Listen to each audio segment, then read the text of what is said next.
at the Future Leaders. My name is Angelina, and it is an honor to be your club president, and I would officially like to call this meeting to order. I would like to extend a warm welcome to all of our guests, and we sincerely hope that you will enjoy and learn from this experience. The Future Leaders Gavel Club is a Toastmasters club open to middle and high school students in which members are empowered to develop communication and leadership skills, resulting in greater self-confidence and personal growth. Each meeting has three parts: a prepared speech section, a table topic section, and an evaluation section. So, to start our meeting tonight, I believe our Toastmaster is Claire. So please help me welcome Claire.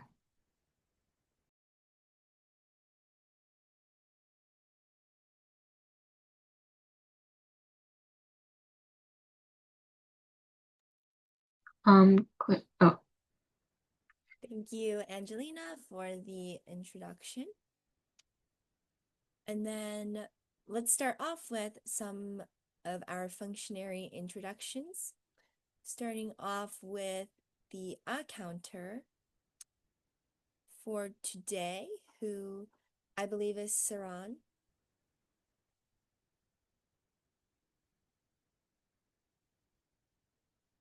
Saran, do you have access to our FLGC documents for the functionary rules? Yes, Claire, I do have the access for the Toastmasters Club documents. Okay, perfect. So I believe you are our counter for today, so you can just go ahead and read off of the document for the counters role. There should be a little... Thank you, Claire. So after a counter, I will not words and sounds used as a crutch or pause filter by anyone who speaks during the meeting.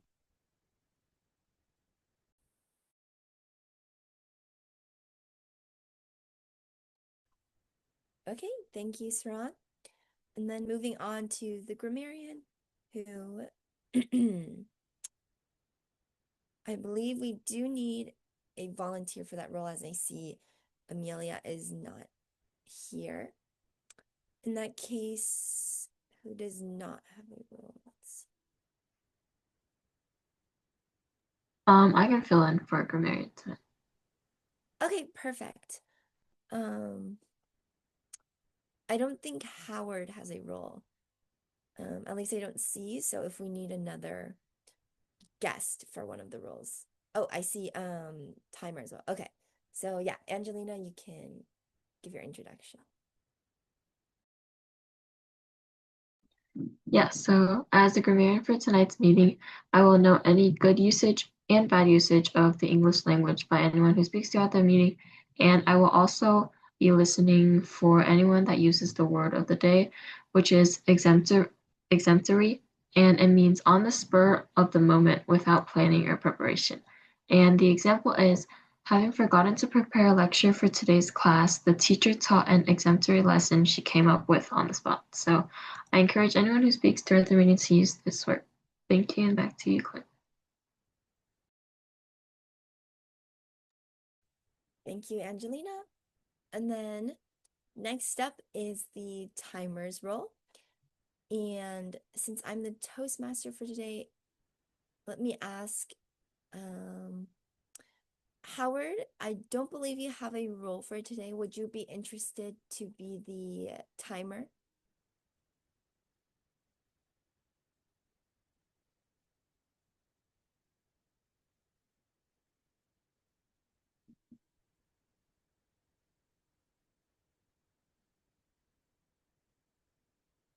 Howard, are you there?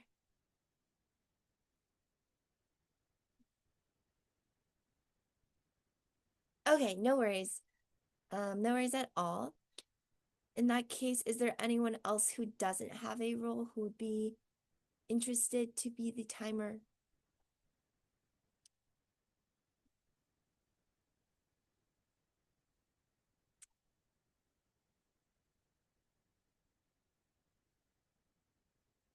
All right, in that case, I can also be the timer for today. Let me see.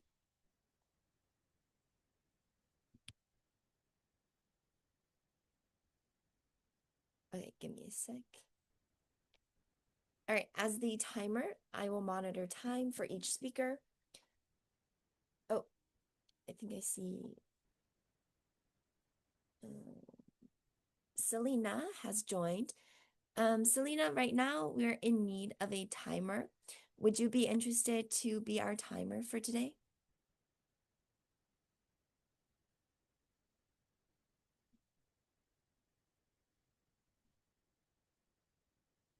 Sorry, I don't have the timer stuff with me right now. Okay, no worries. Do you mean the document or you mean the backgrounds as well? I can't do backgrounds right now. Okay, no problem. In that case, I will go ahead and be the timer. As the timer, I will monitor time for each speaker. Throughout the meeting, I will listen carefully to the program participant and signal them.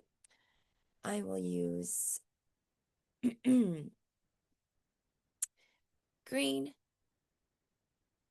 at the allotted time, the minimum required time, yellow at the middle of the expected time, and red at the end of the allotted time. All right.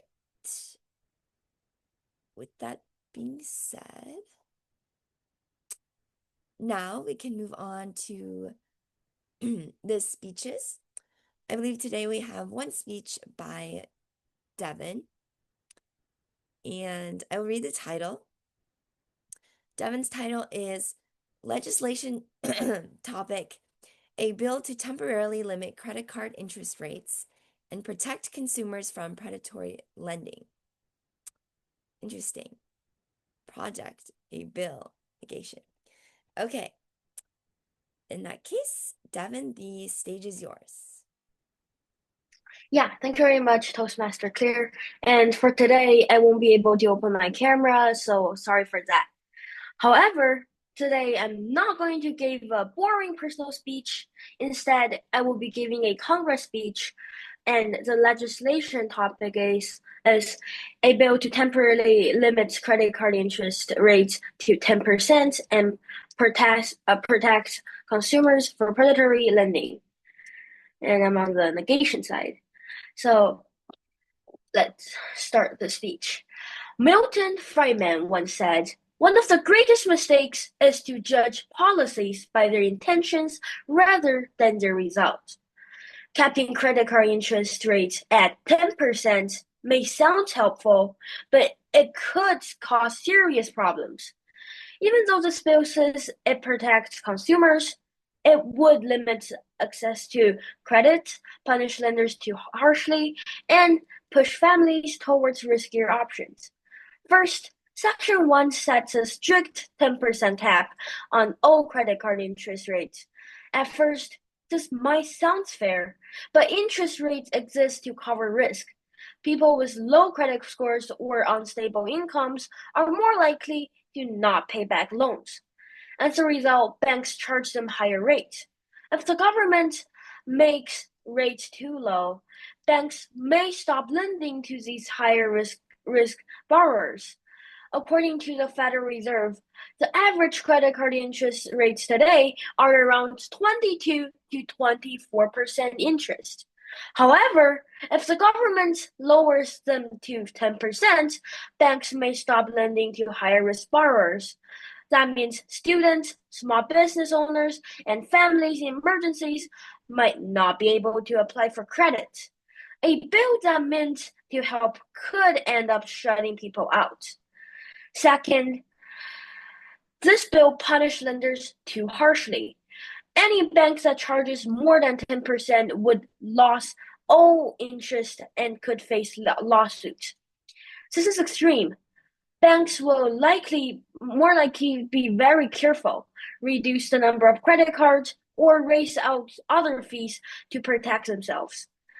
The Consumer Bankers Association says that strict rules like this often hurts consumers because credit becomes more expensive or harder to apply for. This bill could spread fear to lenders instead of protecting people. Third, the bill ignores real-life problems. People use credit for emergencies like car repairs, medical bills, or sudden expenses. If banks reduce credit because of interest caps and strict punishments, families might turn to payday loans or other risky loans. Study shows that when safe credit is limited, people take riskier options, which is worse for them. Protecting consumers is crucial, but this bill would result in more harm than benefits. It restricts access to credit, punishes lenders excessively, and limits real-world financial needs.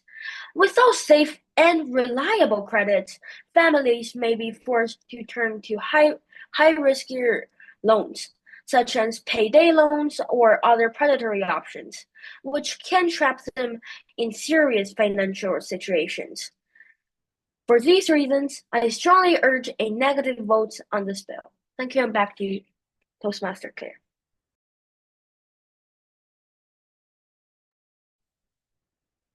All right. Thank you so much, Devin, for a very comprehensive and informative speech and argumentative speech on your position on this bill. And next up, moving on, we do not have a second speaker for today, but it does seem like on the agenda we do have a mini debate, and says topic is TBD. So, Angelina, is there a topic by any chance, or should we have a discussion about that? I came up with a few topics that we could do, but I wanted to ask for everyone's opinion to see which ones they would be interested in. And I know we're missing a lot of people today, so I think the meeting might be a little shorter today. But I think it would be fun to do a mini debate. So is there anyone that would be interested in doing a mini debate today? I could do it. Okay, sounds good. Devin, I know you wanted to do it last time, but you weren't able to, so would you like to do it today?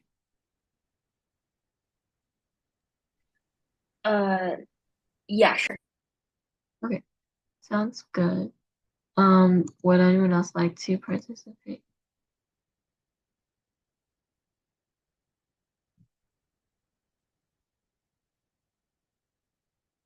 Okay. Well, Caleb, would you like to participate as well? If no one else would like to participate, I can participate. But then Okay, we need a person too. yeah. Henry, are you interested in participating in today's mini debate?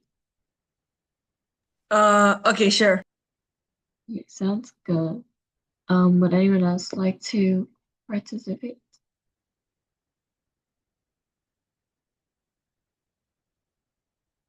Okay, it's settled then. So are there any topics that you guys want to do right off the top of your head? If not, I have a few that you can choose from as well.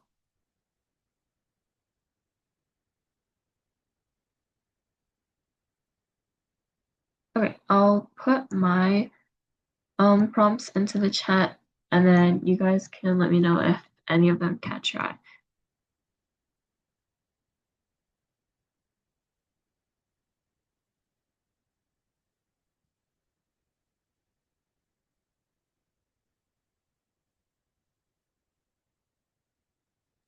Are we going to be doing the one-on-one debates or two-on-two? I think since we have, well, we can do two one-on-ones or one two-on-two. So it depends on what you guys would prefer. I think two one-on-ones might be better since we have a little bit more time today, but you guys can choose.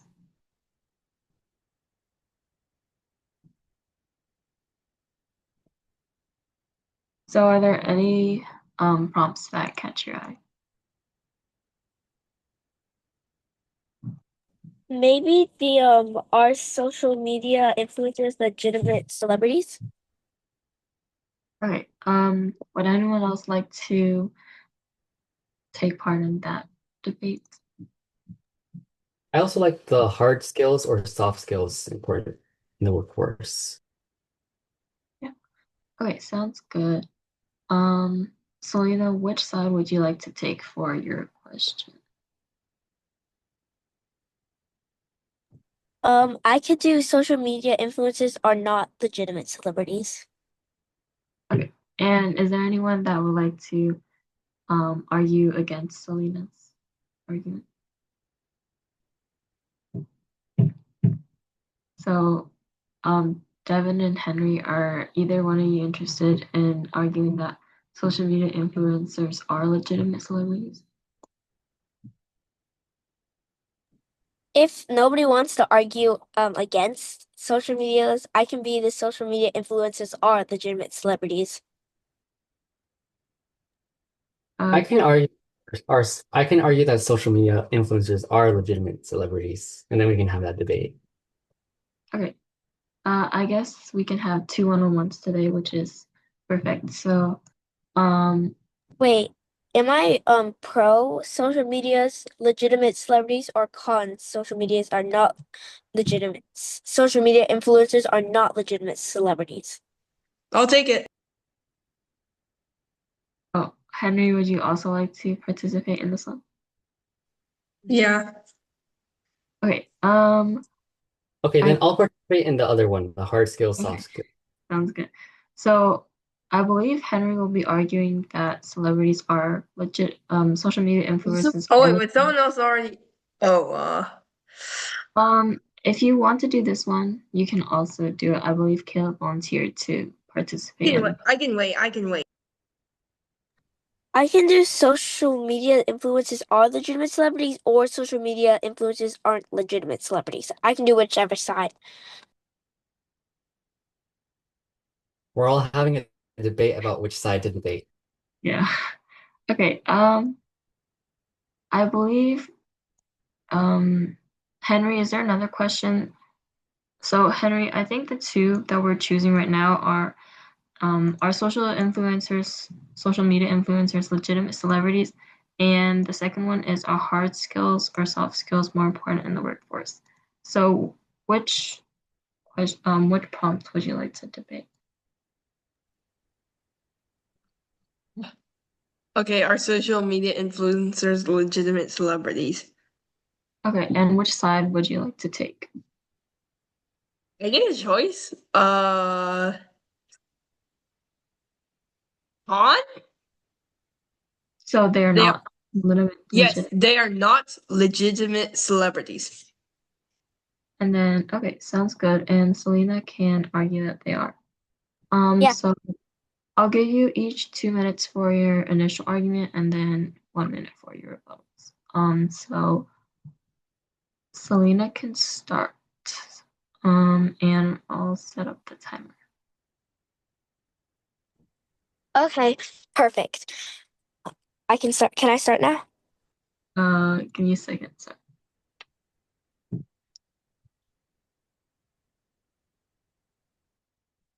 Okay, you can start. Today, I will be arguing are social media influencers legitimate celebrities? It might seem like a hard question, but I think that the answer is yes. Social media influencers are definitely legitimate celebrities. Let's talk about what makes a celebrity a celebrity. First of all, celebrities sometimes are part of controversies. And trust me, there are a lot of controversies in the social media world. Because social media is so wide and vast, there is plenty of room for accusations and things like that. The same thing that makes a celebrity is that a lot of people will know their name. This one is quite easy, as I'm sure a lot of people know the name of your favorite YouTuber, TikToker, or whatever else it is that you watch. Social media influencers also influence people, as it is in the name. This also happens with celebrities. You might see your celebrities modeling for brands, and a lot of people will start buying them. Take, for example, Cat's Eye, the girl pop group. They have done a collaboration with Pandora and created a charm set. Social media influencers do these things too because they are on social media. It's easy for people to find things that they will like, especially if their favorite influencers are using them too. For those reasons, I can deduce that social media influencers are legitimate celebrities. Some people might say that they aren't, but it is clear to me and probably to everybody else that social media influencers are legitimate celebrities. From influencing people, collaborations, and doing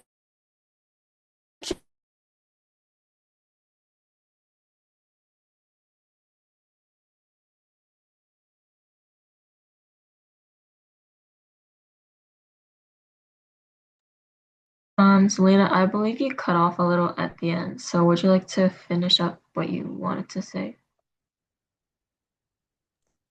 it's fine. Okay, sounds good. Then we'll move on to Henry's initial argument, and Henry's arguing that social media influencers are not legitimate celebrities.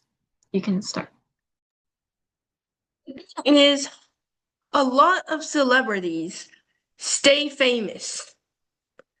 Your parents probably remember their celebrities from their childhood. However, these social media influencers, how do you know people will still remember their name in 5 years? If not, what about 10 years? The thing is, they don't last nearly as long as the other celebrities. Their fame subsides just as fast as it appears. The problem is a lot of the fame that is directed to these influencers comes from the algorithm. The influencers may not have any actual talent. They may not be so attractive. However, if people like them enough just to stay for a few seconds and the algorithm believes it, they can spiral into overnight fame. Also, they also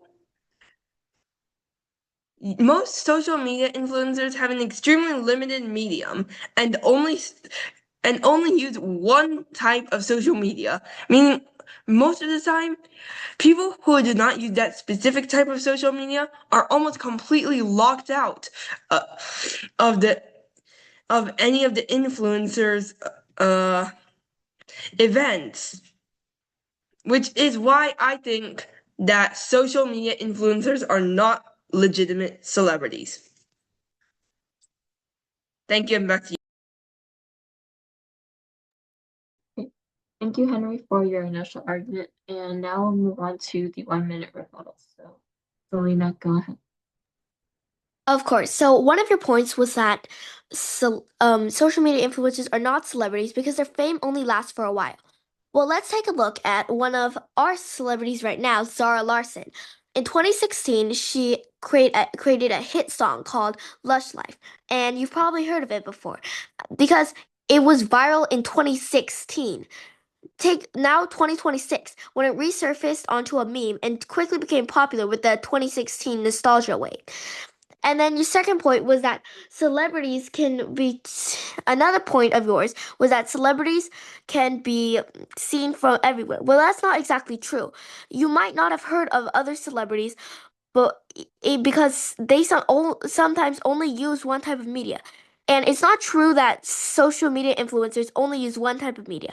They can use YouTube, TikTok, and many others, as well as other fans creating their work or copying their work onto other medias. Thank you. Back to you.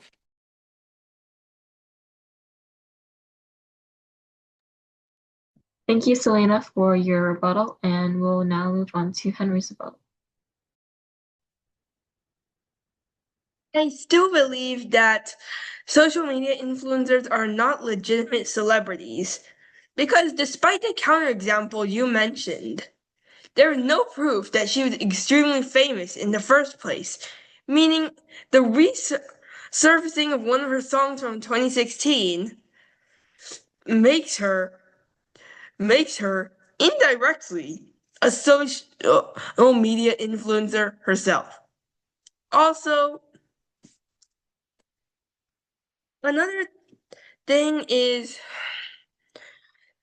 even though you may not know a celebrity, social media influencers are often stuck using only social media.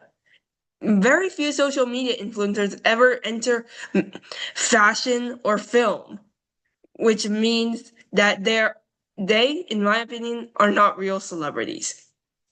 Thank you, and back to you. Thank you both for your arguments and rebuttals. You both made really well-reasoned and well-thought-out arguments. So now I will send out a poll and we can vote and see whether we think social media influencers are legitimate celebrities or not.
Okay, so I believe Henry wins this, and most people voted that they are not celebrities. So congratulations to Henry. But both of you made very good arguments, and I honestly don't know what I would have chosen myself. So great job to both of you. And I believe we have time for one more short debate. So, Caleb, which side would you like to argue for? Before we begin, would anyone like to argue in my place? Like, for example, Sarang or Claire or Howard? Would any of you be interested in arguing in my position?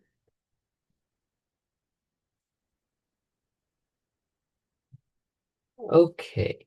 If not, then I'll take that soft skills are more important in the workforce. Or actually, Devin, which side would you like to take?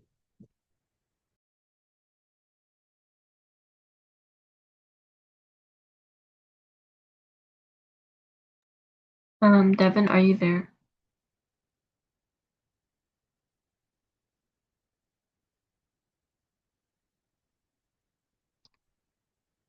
Oh, I believe he disconnected. In that case, would anyone else like to argue for this prompt? Selena or Henry, if one of you would like to go again, that's fine too.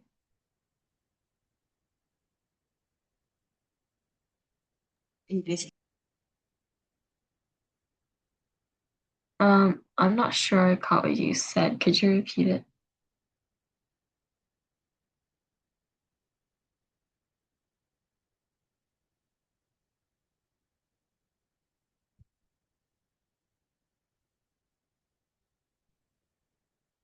Okay, well, I could oh, go again if no one else wants to.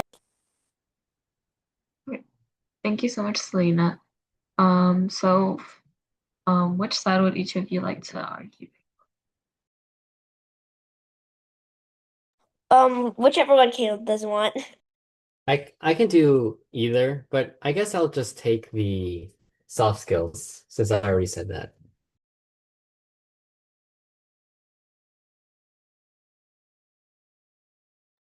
Okay, sounds good. And Selena, are you okay with arguing for hard skills? Yeah, sure. Okay. And in that case, I'll start the timers and Caleb can start his initial argument. So go ahead. Soft skills are much more important in the workforce, and here's why. When you are trying to make money with a client, You need to be able to smile, to be empathetic, to be personable, to be likable.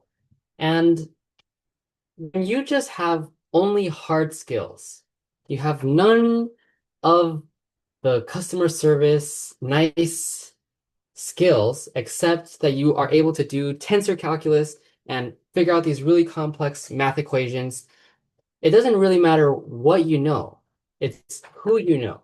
And by being energetic and emotional and emotionally intelligent, you're able to develop friendships, you're able to develop the who in what you know. Whereas if you're just technical and you're just someone who is very, very hard skills oriented, you're not going to have that same approach. And that's why in business, it's all about your soft skills.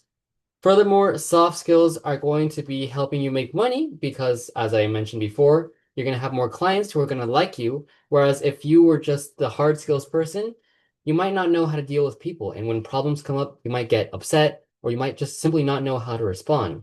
And this is going to cause a very large problem because people are not going to like you. And if people don't like you, they're probably not going to buy from you. And if people don't buy from you, you're probably going to go out of business.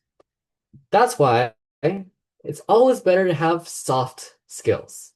And that is why I would argue that soft skills are essential, more essential than hard skills in the workplace. Thank you, and back to you, Angelina.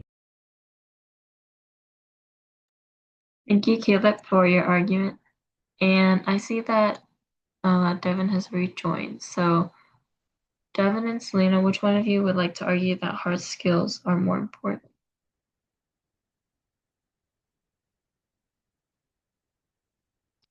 I don't know if Devin heard Caleb's full argument, so he might not be able to do a rebuttal well.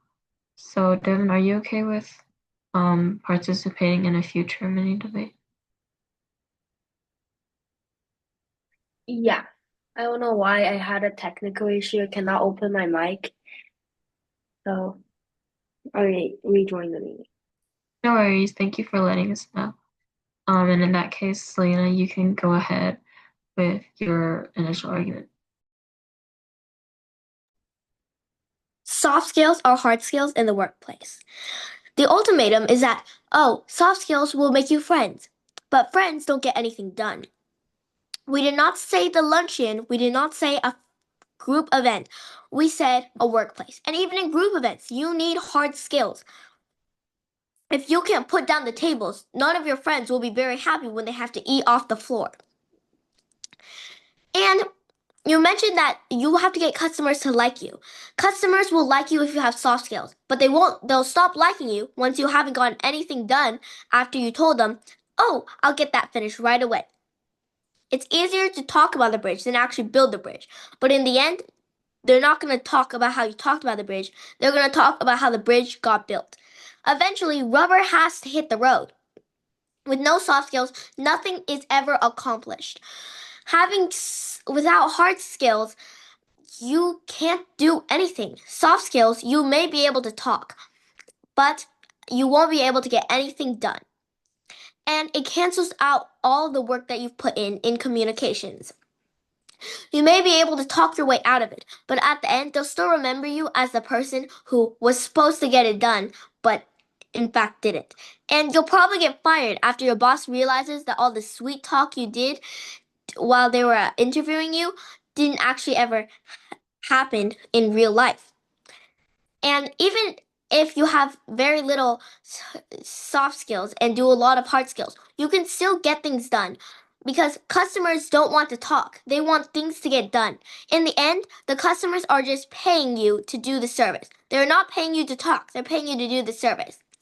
So when you get paid to talk, paid to do something, and you just talk, the customer won't be very happy. So you need hard skills to succeed in the workplace and in life. Thank you, and back to you. Thank you, Selena, for your argument, and we will now move on to Caleb's rebuttal. We're talking about the workplace. And in the workplace, if you want to rise, you need soft skills. I want you to look at the leaders of the major Fortune 500 companies, or maybe the leaders of some local organizations that you have interacted with, and look at how they interact with people. They obviously have soft skills, but those with hard skills are often the ones who are working below the leader with the soft skills. That's why it's of utmost importance to make sure that you have the soft skills. The hard skills are not as important. And people with the hard skills may be able to get things done, but getting things done often requires collaboration. And if you don't have collaboration because you don't have soft skills, then that's a problem. And that's why someone with soft skills has to come in to the situation and fix and help the person with the hard skills to get the job done. Thank you, and back to you, Angelina. Thank you, Kayla, for your rebuttal, and we'll move on to Selena's rebuttal. Very good debate, Caleb. But I noticed that you talked a lot about how the soft skill person had to help the hard skill person, which implies that if there was no hard skill person in the first place, the soft skill person couldn't do anything done. You also said how you needed a leader to stand up and help manage everything. Don't forget, the organization is a hard skill. We're not going to be categorizing 2 meetings at the same time and trying to go through all your Zoom forms because you forgot to do it last minute because you didn't have any hard skills to accomplish it. A hard skill person will actually get something done. Calculus and math, it's all important, and it's what we learn in school. School teaches you the important stuff, like hard skills. It has to be getting done. And even the leaders have hard skills. While the leaders look like they have a lot of soft skills, they actually have more hard skills. So remember, soft skills can do the talking, hard skills can get the rocket to space. Thank you, Selena, for your rebuttal. And now I will launch a poll to see which is more important, soft skills or hard skills.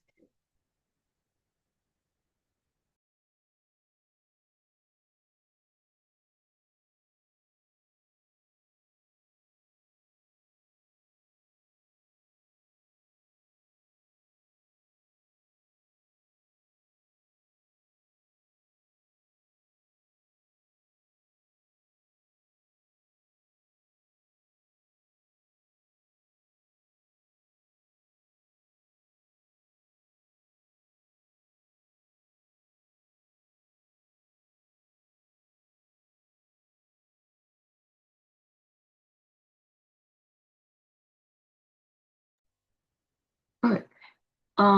Congratulations to Caleb. Most people voted that soft skills are more important, but it was a one vote difference, so it was a pretty close debate. But thank you both for participating, and I believe that will be the end of our mini debates for today. And I believe that we can move on to the evaluation section now. So, Caleb, would you like to lead? Okay. Were we going to have a table topics session? I prepared table topics, I but think we might be able to squeeze a few responses in. Yeah.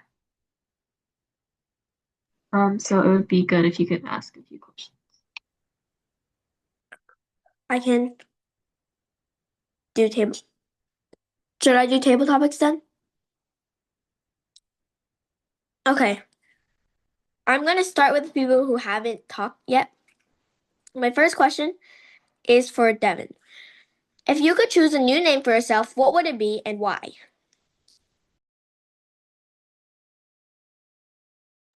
Sorry, Selena, could you repeat your question? Of course. If you could choose a new name for yourself, what would it be and why? And if you guys want a different question, I have plenty.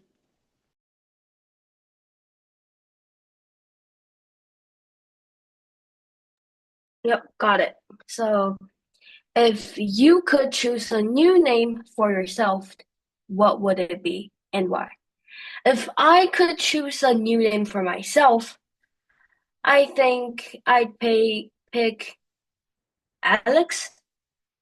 I mean, it's a short, easy to say, and it works in almost any situation.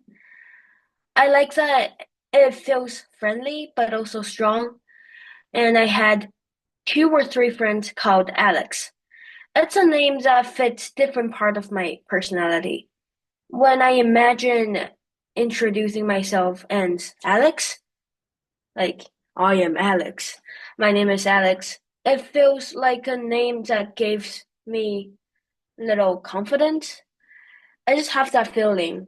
And someone who's flexible, open-minded, and ready to try new things, just like what one of my friend who's called Alex is. So if I ever had a chance to choose a new name, I'd go with Alex because it feels simple, modern, and like a version of myself with my best friend in it. So I'd be proud with it. Thank you, and back to you, Selena. Great speech, and I think Alex could definitely suit you well. My next question will be for Howard, and it is, if you could be someone else for one day, who would you be and what would you do?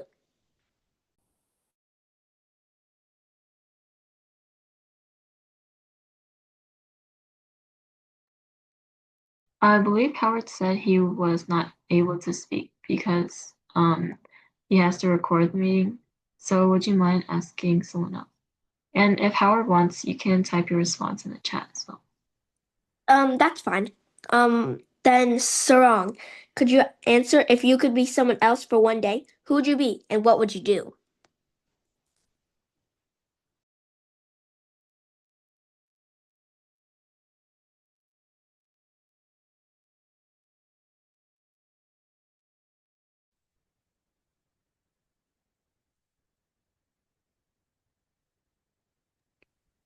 I'm not sure if it's on my end, but Sarong, I don't think we can hear you.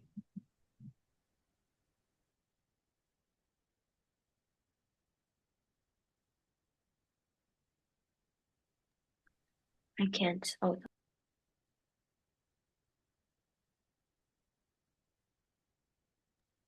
No, so I can't hear you. we can't.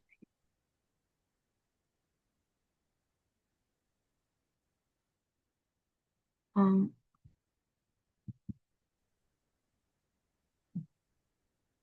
let's give him some time to look for the issue, and then in the meantime, we can try asking someone else. Okay. The next one is for Claire. What is your favorite quote from a singer, book, movie, etc.? And what does it mean to you?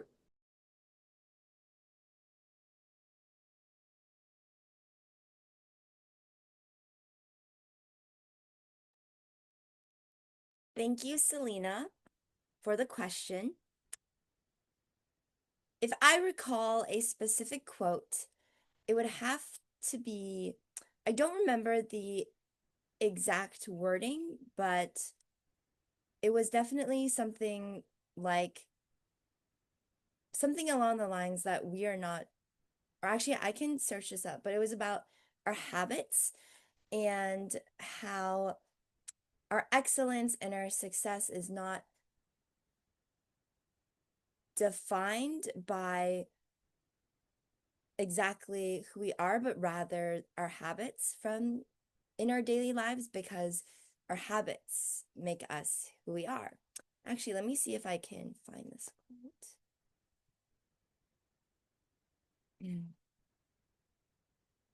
Let's see. Okay, I think it was something like, we are what we repeatedly do. Excellence then is not an act, but a habit. And I believe that was from Aristotle. And you've probably heard this quote before, whether it was in the classroom. I've definitely heard this before in a similar context, or from your own parent or family, or even from a friend. And there's no wonder that this quote is so popular or well known. It's because it definitely has a lot of truth and relevance to our own lives. For example, oftentimes we consider we don't often consider the process leading up to specific outcomes. For example, especially when you're younger, let's say you're only 10 years old and your teacher assigns you this super hard test and you absolutely bomb the test, you get a huge F. Your immediate reaction might be, oh, I'm just dumb, or I feel terrible about myself, or why can't I understand this material? But as you get older, you may have a more critical thinking process where you look back onto your previous experience and consider, what were my habits leading up to this test? Did you regularly study the material? How did you review the class material after each test or after each homework and after each lesson to prepare for that test? And this is the kind of mindset that we develop over time as we get older. For example, once we're in high school, you'll probably notice, if you're a high schooler yourself, that when you're studying for tests, you get into more of a habit. Especially, you can see the difference of yourself at the start of the fall semester versus the end of the spring semester. Your study habits have probably entirely changed, and you've noticed that you've gotten a hang of how are these questions being asked and how should I adequately and efficiently study for this supposed test. So whether it's in the academic setting or whether it's something like practicing an instrument for a performance or a competition, or to something as simple as Toastmasters. Toastmasters in itself is a habit, a weekly public speaking habit, because if you lose this habit, you'll maybe lose your skill set in public speaking or ability to confidently express yourself. So, that I say would be one of my most favorite or valuable quotes, is that the idea that our habits make us who we are. Thank you, and back to you, Selena. Great speech, and I agree. That is a really good quote. Sarang, can you test your mic real quick? See if it works. So if I could become someone else for a day, I would choose Nikola Tesla, as he was a visionary who thought far beyond his time, from imagining uh, wireless communication to renewable energy. So I think I would choose Nikola Tesla.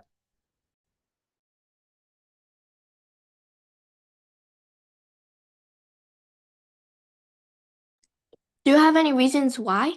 Or what would you do? Because that was the second part of my question in his life.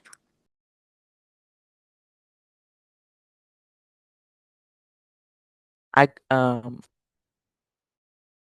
I could explore more about his inventions.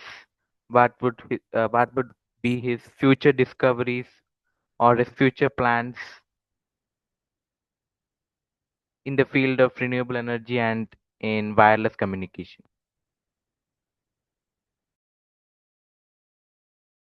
I think that's all for table topics now. Back to you, Toastmaster Angelina, I believe. Actually, I believe it was clear, but we're moving on to the evaluation section now, so I'll just pass it over to Caleb. All right, thank you, Angelina. So we have 10 minutes to get through the evaluation section. First of all, would our speech evaluator one, who was Henry, would you please give your evaluation of Devin's speech? Yes. So, Devin, before I start this evaluation, I think you did a great job. First of all, I liked how the topic was very interesting, yet also practical for this generation, because they have to learn how to manage credit. Second of all, I also liked your voice and tone variations. It really helped show the emotion of the speech. Next, I I realized that you were repeating the word family a lot. I feel like you could work on that. But still, I think you had really good reasoning for everything. I can follow every step of your speech. And I I can totally see you why you're on this side. I also liked your word choice. I felt like that really helped your point. And finally, as I mentioned earlier, it's an interesting practical topic, but also one that sounds really complicated and scary at first glance.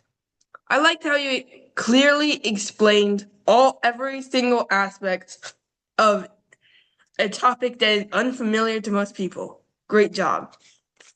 Thank you, and back to you.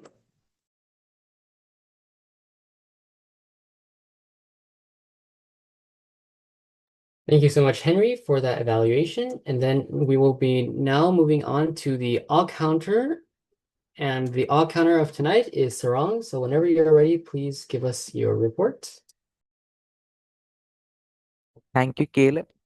So the report for today's counting is Toastmaster Claire. I heard one and one Speaker one Devin. I did not hear any pause filter.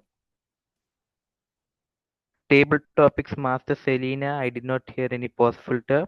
Table topic speaker one Devin. I didn't hear any crutch words or pause filter. Table topic speaker two Claire and speaker three, which was me. I didn't hear any pause filter or crutch words. Mini debate one speaker one Selena. I didn't hear any crutch words or pause filter. Mini debates one speaker two Henry. I heard seven repetitions. Mini debate two speaker one Caleb and speaker to Selena. I didn't hear any crutch words or pause filters. General evaluator Caleb. I didn't hear any pause filter or crutch words. General evaluator speech one evaluator Henry. I heard three repetitions. Thank you, and back to you, Caleb. Thank you so much, Sarang. And now we will be going on to the next report, which is the grammarians report by Angelina. Go ahead. Thank you, Caleb. So I want to start off by saying I believe we had no usages of the word of the day again, which is okay, and hopefully we will have more next week. But I'll start off with Devin's speech. I didn't notice any particularly good phrasing because most of it was just sophisticated financial terms and financial jargon. But I did notice that you did say families may be forced to return to high riskier loans, which should just be high risk loans.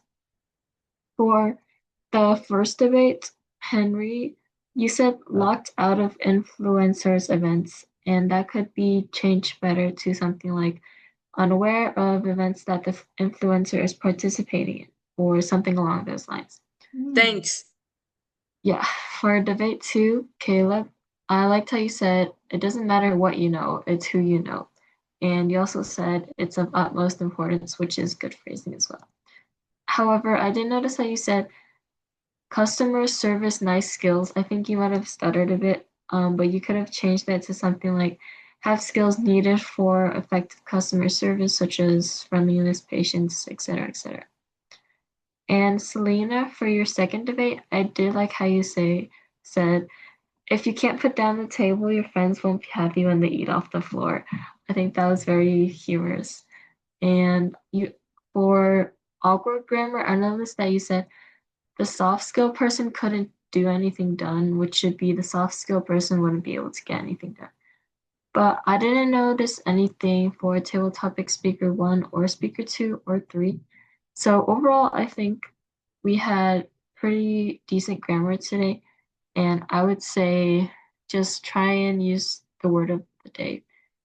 But I also didn't use it, so that's also on me. But thank you, and back to you, Caleb.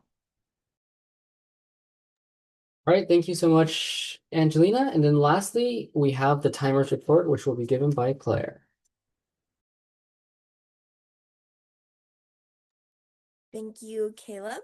Starting off with our speaker one today, who was Devin.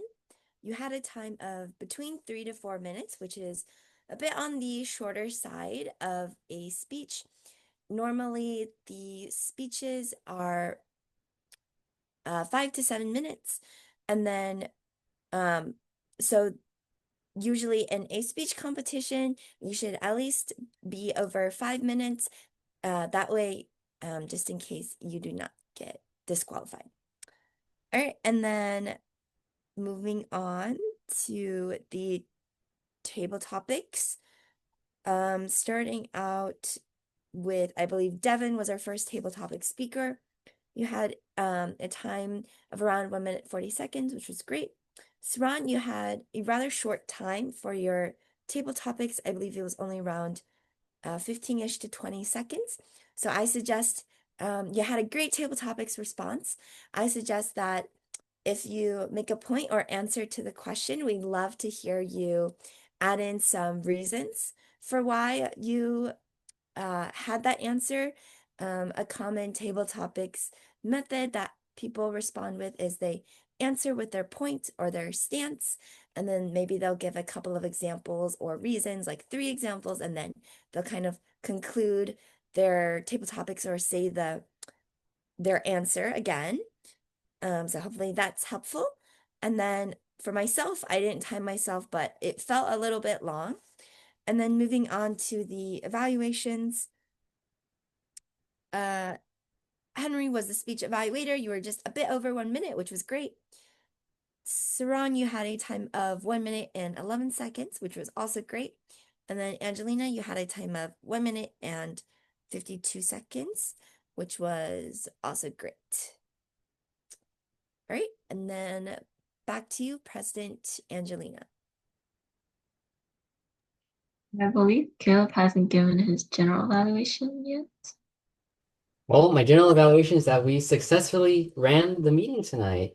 And even though both of our speakers had to cancel last minute, we still had a successful meeting. So congrats to all of you who made that happen. Thank you, Caleb, for your general evaluation. And that will wrap up our meeting for tonight. So before we officially adjourn the meeting, does anyone have any questions, comments, or feedback about the meeting tonight? And if you, oh, go ahead. Great exemplary speeches, guys. Okay, thank you, Selena. We had 1 usage of the word of the day today. That's better than 0. So thank you, Selena. And if anyone else has any questions, comments, or thoughts, please open your mic and share.